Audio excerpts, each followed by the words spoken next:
world would be a lot different place if people had a power meter. So you come home and you notice that your wife is a little tired and down on power, and maybe you shouldn't make a joke about whatever stupid thing you'd make a joke about, or maybe you should just come in and put the trash out without being asked. This is you, not me. I'm not talking about me at all. But the point of this is power meters are neat. They're cool. And they're even neater or cooler when they're on a watch. And this Pagani Pilot watch has a really cool power meter.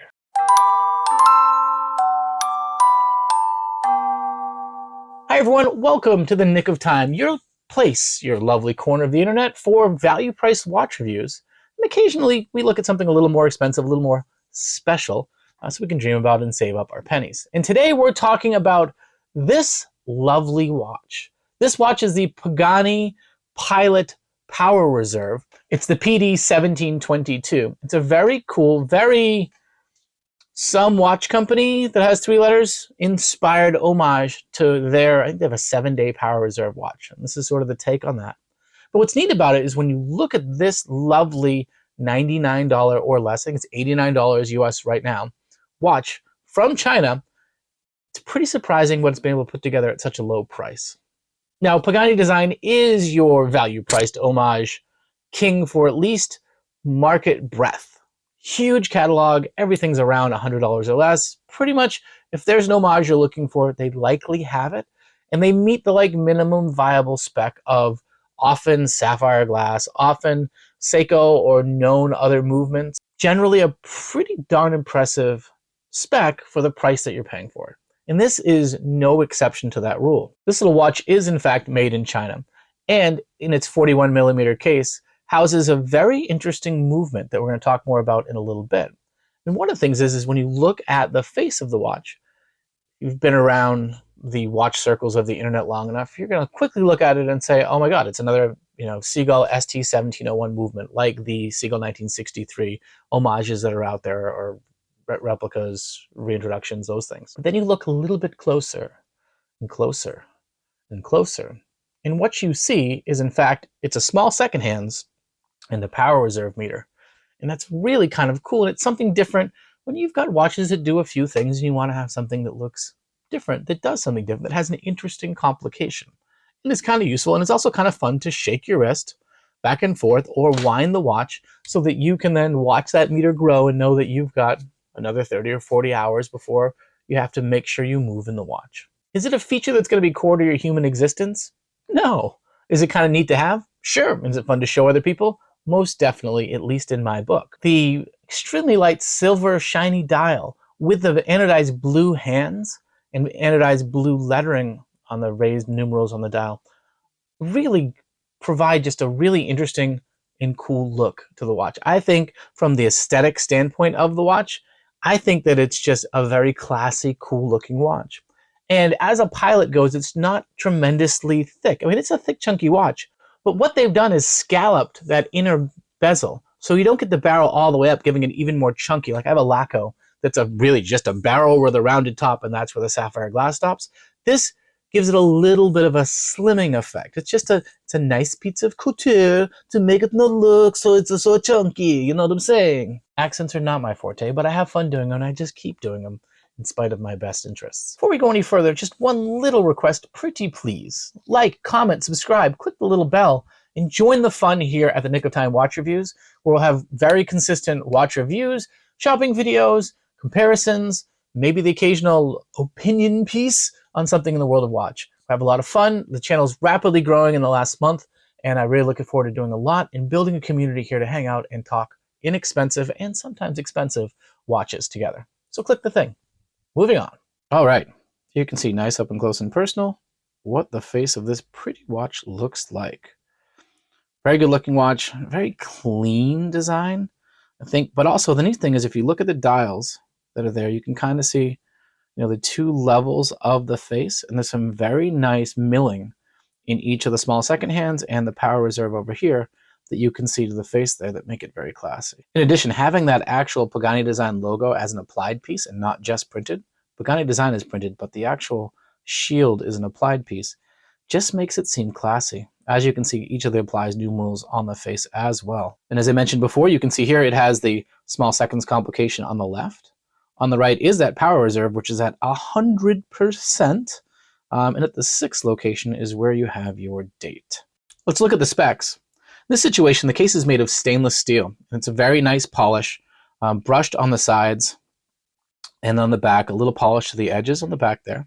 You can see also that they've dressed some of that movement in the back. It looks really pretty from farther away. As you get closer, you kind of see that it's pretty basic, but they've done enough to catch the eye and make it look pretty cool. Back to the front, there's a 41 millimeter case diameter.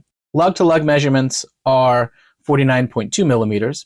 Case thickness is 13.1 millimeters. The lug width itself is 20 millimeters, which means it opens up so many possibilities in the 20 millimeter band set to take this band, which is all right, and then maybe do something even cooler with it. Now that front display is sapphire crystal, but the back display is mineral crystal, so they haven't gone full out sapphire on sapphire like the Bernie we did recently, but this one, pretty cool. Water resistance is a surprising 200 meters because of that screw down crown and well sealed down screw down back bezel too.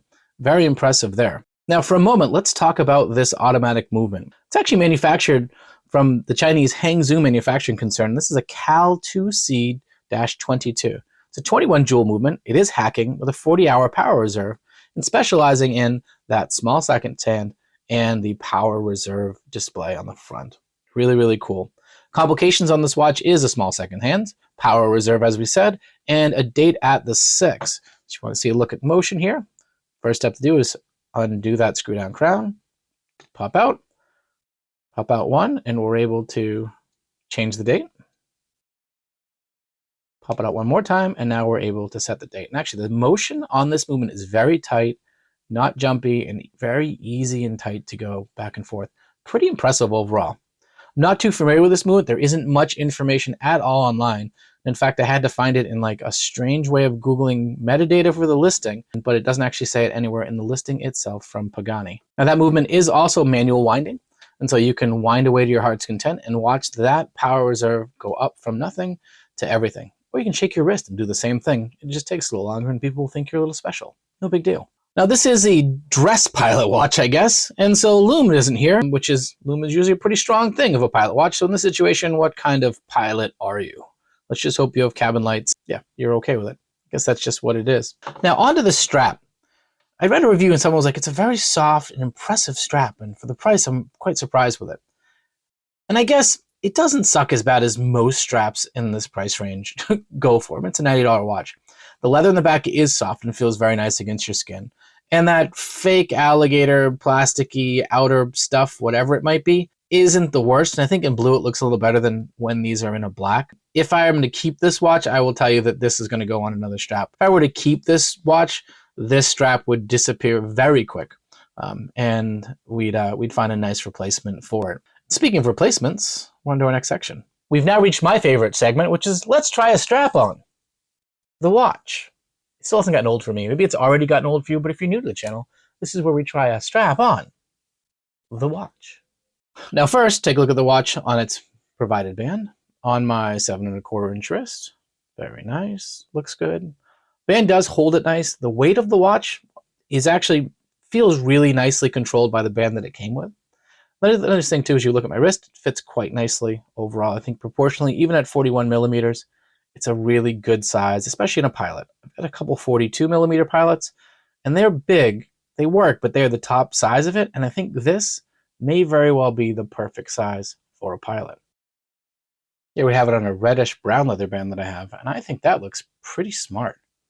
I usually keep this on one of my Seiko Cocktail Time Presage watches, but I think that is a pretty cool look there. Finally, on a pretty cool gray NATO. This gets you some of that pilot cred back that you might have lost for not having any lume on the dial or anything like that, but overall, it gives a really nice look, very comfortable, holds the watch well to your wrist, and yes, I like that a lot. Here's a part in our segment where we reach the test of time. This is where we look across 6 arbitrary ratings for this watch, maybe a potential 7th for extra credit, and then finally give it a final score and compare it to some of the other watches that I've already reviewed in my collection. It's also an opportunity when you see the spreadsheet at the end to know some other watches that are coming up on the channel. All right, in the first category of value, give this watch a 9. At $90 with a sapphire crystal display, with a unique complication like the power reserve, along with having a date there, with the cool anodized hands, with having a passably acceptable strap, and a nicely decorated back to the movement of somewhat questionable long-term quality because it's a new movement. But overall with that, I have to say, for a value for your money, this gets a 9. For exclusivity, I'm going to give this a 4. You know, there doesn't have like the pricey, expensive cachet or the brand cachet of exclusivity, but I do think that you will wear this, and I don't think you'll find a lot of people wearing the same watch or even know what it is. And it's a nice conversation starter watch, and I think for that, giving it a 4 in that category seems to make sense. Next up is materials. I'm going to give it a 7 on materials. You know, it is polished stainless steel. It does have a sapphire crystal display. If it had a sapphire crystal back display and not mineral crystal, I think I would have given it an 8. But combine that with a good enough strap, I think it's earned the 7 here. From the looks, I'm also going to give it a 7. It's a good looking watch. 7's a good score. It doesn't blow anything away. Because it's not also, you know, doing anything new from a style and direction, overall it's taking something that another watch brand has done quite well. I'm going to give it a 7, but I do like the little detail of that kind of beveled inner edge of the bezel area, the rim. I think it looks really, really cool. From a finishing, I'm going to give it an 8. It's surprisingly well finished. I haven't found anything really wrong with it. I think, you know, you can argue that some of the etching on the back there might not be the highest quality, deepest, nicest etching on the planet. But overall, from a look, from a fit and finish, there's not a lot here that betrays the fact that it's a $100 or less watch. And I think for that, I'll give it an 8. Now that movement is a great unknown. I think it's a really cool complication. It's an automatic movement. It's finished nicely. It's pretty sweet. But overall, we don't know any sort of quality information for it, how long it's last, and really anything other than the fact that it keeps solid time, and it's reasonably quiet, and the movement itself is very smooth, so it's not a clanky movement where you feel the rotor moves when you walked around. As I said, I've worn this watch a lot over the last little bit, and it's a very smooth wearing watch. And so giving it a 7, I think, makes sense. Now, no extra credit here, which gives us a 42, which if we look at this spreadsheet here, you can kind of see that 42 puts it somewhat in the middle of the pack. And from a pilot perspective, it puts it just behind the Aquatico Blue Angels, which we have a review coming up for. You know, and a little bit further behind the Hrudlan Pilot or the Laco Aiken. The Laco being a German watch that's, you know, was one of the original kind of Flieger Type Bs and Type A pilot watches from World War II. And the Hrudlan is very, you know, a very cool, very interesting watch that we'll get to, which unfortunately doesn't seem to be available on AliExpress anymore. And we've reached the last section here, my 60-second pitch for this watch. Listen, Pagani design kind of gets a bad rap because they're everywhere. Anytime you look on AliExpress or even Amazon or eBay, you're going to see Pagani design watches covering a broad swath of watch types, homages, and different styles. And in doing so, sometimes the price will shock you and you think this can't be good enough. And it's not 100% hits across the board. Some are good, some are bad, some are kind of okay. This watch is kind of in that special sweet spot where it has a very nice, very attractive dial, a very good presence, and enough little details like the little bit of red on that power reserve. You know, it has a date complication. It has a look here that looks very nice. And on a faux blue alligator strap that looks quite classy from far at a price that when you want to swap this strap to one of maybe the straps that we presented to you earlier or something else different, you have plenty of money in the piggy bank left to kind of make this watch be your own. And that's true across most of their line, but for this particular watch, I think it's very classy. I think its details are very almost timeless. And if you look also, you can see some of the other colors that this watch is offered in. Each one of these is really a very cool, very quasi-sporty, you can wear it in a dress situation, a flexible watch that the average person isn't going to know that it's homaging a watch from Switzerland with 3 letters.